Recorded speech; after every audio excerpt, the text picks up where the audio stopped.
Tenemos que saber de dónde venimos, si queremos tener una idea clara de a dónde vamos. Tenemos ilusiones y falsas ideas sobre quiénes somos y cómo llegamos aquí. Entonces ese estado ilusorio solo va a continuar en el futuro. Necesitamos entender las fuerzas que estuvieron involucradas en la configuración del mundo moderno.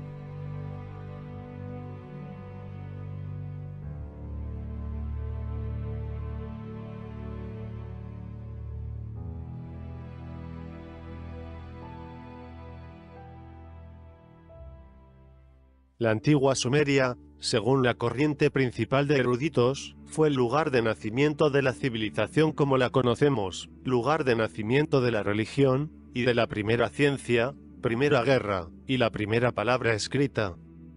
Ahora, todo lo que queda, es un mensaje enterrado en la arena.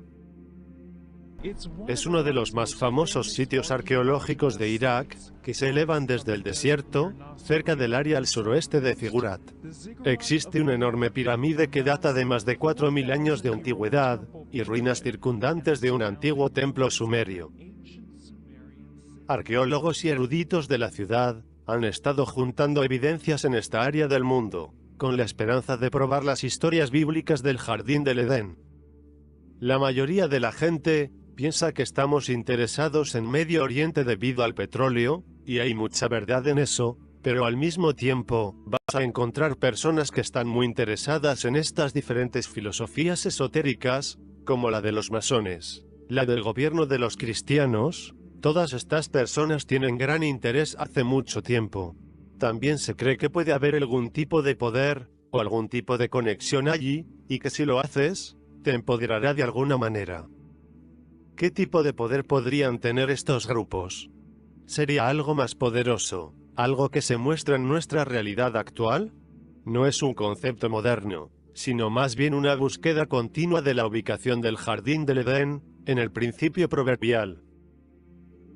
Ha habido una fijación entre los eruditos bíblicos y los arqueólogos, que mencionan que todo comenzó con miedo en el Medio Oriente, en el río Tigris abajo, donde es Ararat. Aquí es donde fue el Jardín del Edén, fue aquí donde todo surgió, el bien y el mal, en el Génesis.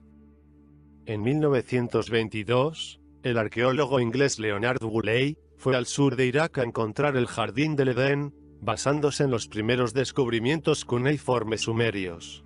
Sin embargo, lo que realmente descubrió en su lugar fue la ubicación exacta de la antigua ciudad sumeria de Ur.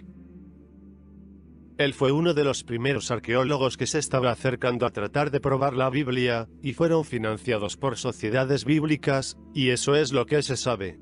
En otras palabras, ellos eran quienes tenían que llegar a la prueba, y se ignoraron una gran cantidad de leyendas y tradiciones que sugirieron que las ciudades estaban en otra parte. ¿Podría Willy haber ignorado alguna información importante que fue revelada varios años antes? En 1849, casi 75 años antes, miles de tablillas cuneiformes sumerias fueron encontrados al noroeste de ella, en las ciudades antiguas de Sippar y Nippur. Anton Parks cuenta lo siguiente. En 1849, Henry Layard realizó muchas excavaciones en Sippar, y descubrió en ese sitio alrededor de 20.000 tablillas sumerias y acadian, y entre todas las tablillas, descubrieron alrededor de una docena de ellas, referidas al Jardín del Edén. ¿Podría ser esta la ubicación del Jardín del Edén? ¿O era solo otra pista que podría ser otra ubicación?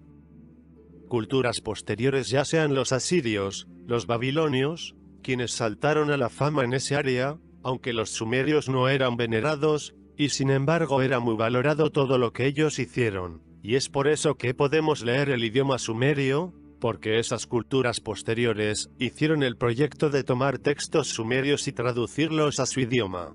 Y esos son idiomas que los eruditos pudieron leer, porque eran idiomas semíticos, que pertenecían a una familia de lenguaje, donde el código podría ser descifrado.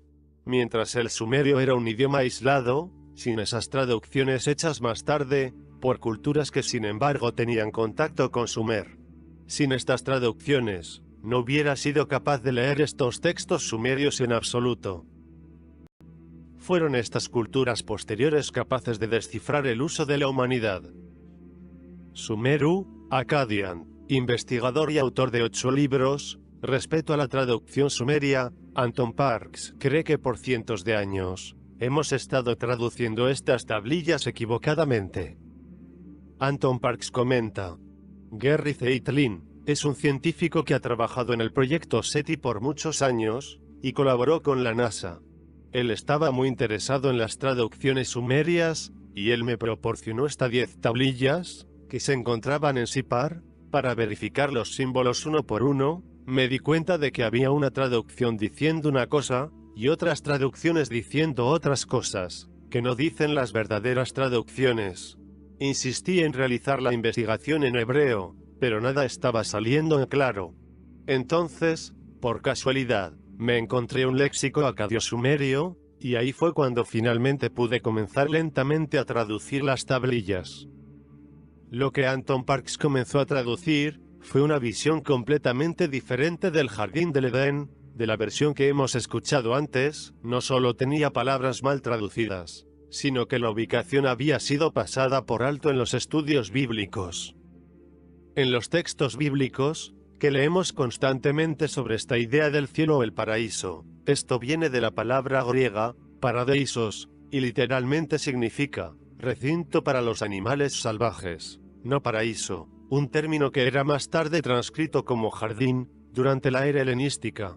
Si volvemos a la traducción original en las tablillas sumerias, donde dice que los hombres que sirvieron a los dioses, trabajaban para ellos en el jardín, y eran tratados como animales. Es muy claro y recurrente el tema que eran tratados como esclavos, que servían a la comunidad divina. En los textos hebreos entendemos que los humanos parecen felices en el llamado paraíso, que es de hecho, más parecido a un campo de concentración.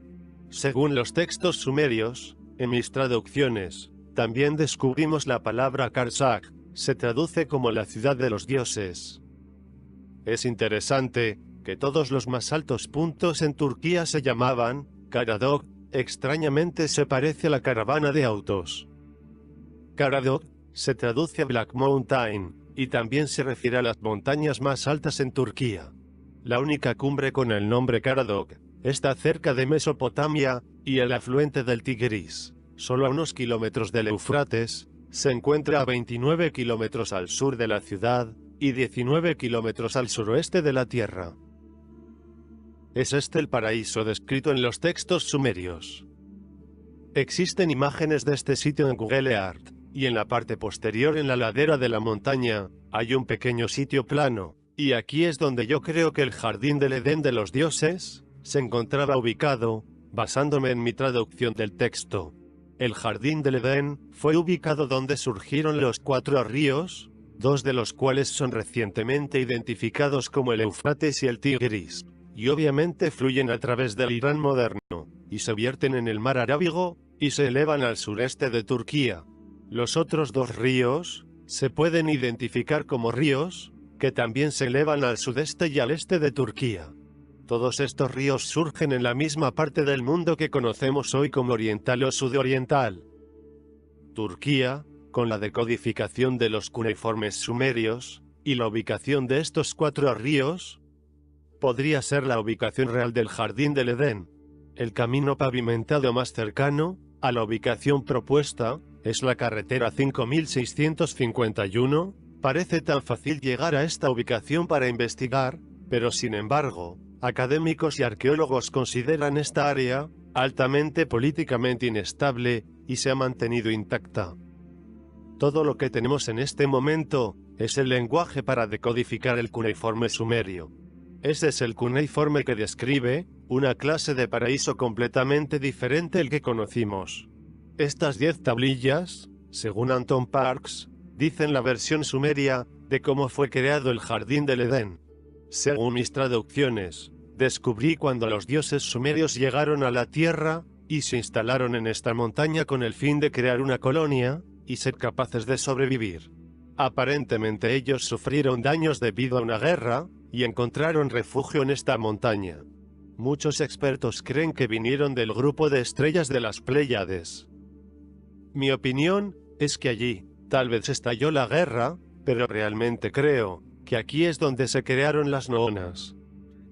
Durante este conflicto, existía un lado con un régimen matriarcal, y otro lado con un régimen patriarcal. Con todos estos nuevos dioses, existían conflictos en el espacio. Estos nuevos paisajes y la genealogía de la Tierra, como dice en la tablilla, estos dioses van a cambiar el camino de la vida en la Tierra para poder florecer, y van a crear nuevas condiciones de vida para que su colonia prospere. Pero, ¿quiénes son estos dioses y qué esperan hacer de la Tierra para que sea su hogar?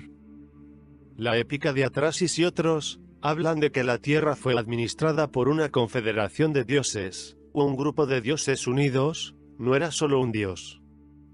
Tendrían el equivalente de un primer ministro, o un CEO, que estaría a cargo de este grupo. Enlil, Enki, eran los